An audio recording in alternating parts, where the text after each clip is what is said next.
Olá, gente, tudo bom? Eu sou o Paulo, eu estou gravando alguns vídeos aqui sem pretensão nenhuma de ganhar views, essas coisas, não estou falando nada. Eu estou só fazendo esses vídeos porque eu estou estudando para o PND e aí, para eu poder entender melhor os conteúdos, eu vou ajudar outras pessoas, né? Porque nada melhor do que você aprender quando você ensina, né?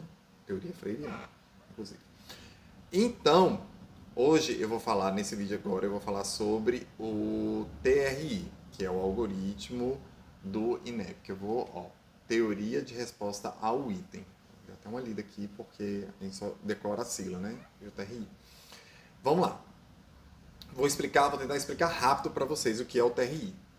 Esse algoritmo, ele vai medir, ele já funciona no Enem e ele vai ser implementado agora no PND. Que ele é o seguinte, ele vai analisar o padrão de respostas. Sua resposta, não é uma coisa geral. Vamos lá. Nos cursinhos, né, nos concursos normais, com bancas assim convencionais e tudo, eles vão fazer sua pontuação de acordo com a quantidade de acerto. Entende? Então, quanto mais questões você acerta, mais lá na frente você está.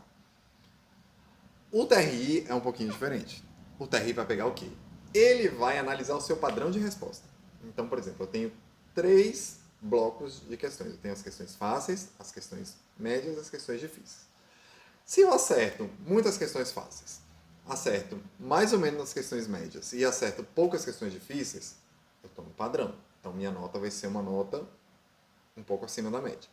Mas, por exemplo, eu erro muitas questões fáceis, acerto algumas questões médias e erro e acerto muitas questões difíceis, ele vai entender que eu chutei as questões difíceis. E aí minha nota vai lá, ó, lá embaixo. Isso a gente está falando no Enem. Para o PND, ele vai acontecer isso, mais uma análise da minha redação. Ou seja, se eu acerto muitas questões objetivas e eu faço uma péssima redação, minha nota, ó, vai lá para baixo.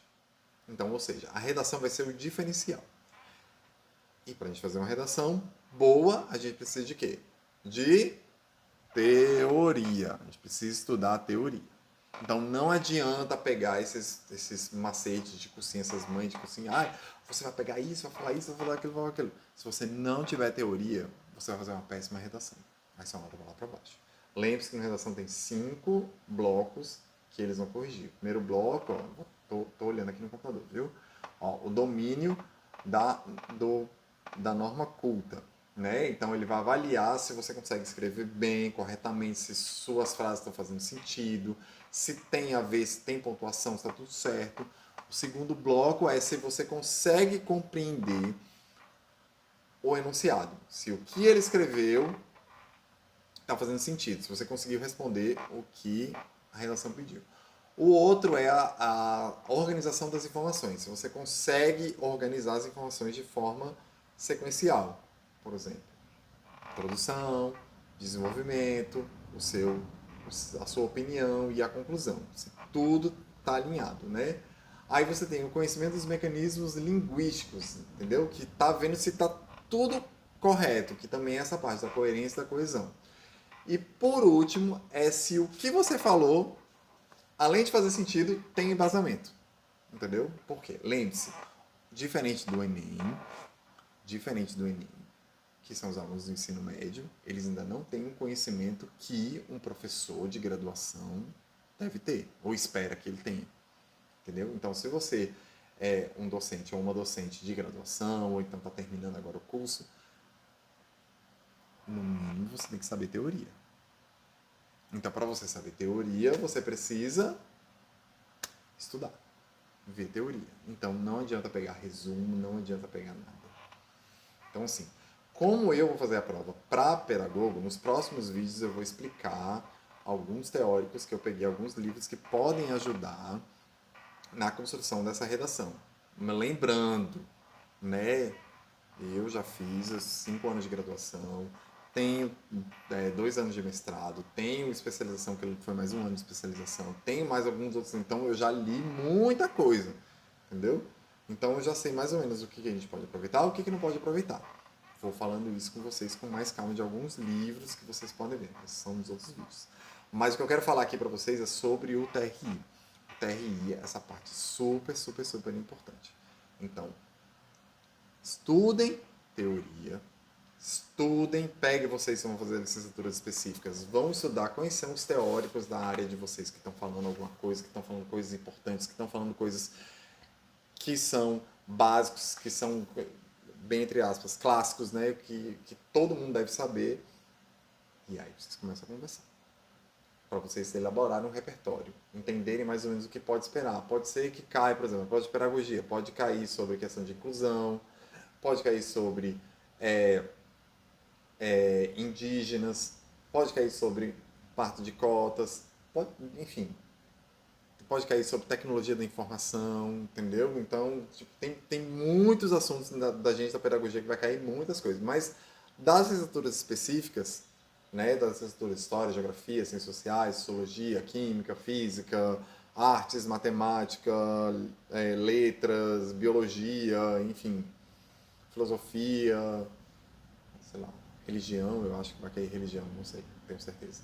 Mas enfim, esses aí você já afunila mais, entendeu? Porque como são os conteúdos mais específicos, você tem menos teóricos. Mas isso não significa dizer que vocês não vão ler. Vão ler os teóricos de vocês para saber exatamente, porque se vocês fizerem uma citação, não precisa ser citação direta. Chegou na redação e fala, de acordo com Paulo Freire, por exemplo, falando da gente, ó, de acordo com Paulo Freire, tal, tal, tal, tal, tal, é isso. Não precisa botar página, tudo, enfim, né? Não é uma seleção de pós-graduação. Mas se você fizer isso, bom. Então, lembre-se, voltando para acabar o vídeo que já está longo. TRI,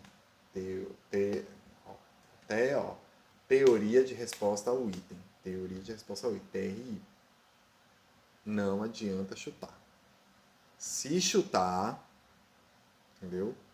Corre o risco da nota lá para baixo. Então, senta a bunda na cadeira, vai estudar a teoria e vamos lá, todo mundo passando. Todo mundo sendo concursado, porque vida de professor da escola privada é ruim. Você que acabou agora a graduação, que está agora achando que vai ser massa, olha, dar aula em escola privada é uma porcaria. Vá para o público, porque você vai receber muito melhor do que você vai receber no ensino privado e você vai ter liberdade para você propor a sua aula. E isso faz com que você seja responsável. Responsável. Viu? Isso. Beleza? Vou gravar um outro vídeo, acho que amanhã, com algumas questões da área da pedagogia para vocês verem mais ou menos o que pode cair. São questões que eu fiz, elaborei na minha cabeça, enfim. Pode ser que dê certo? Pode ser que dê errado? Não deu, enfim. Mas é isso. 8 minutos de vídeo. Valeu, galera. Falou, aquele abraço.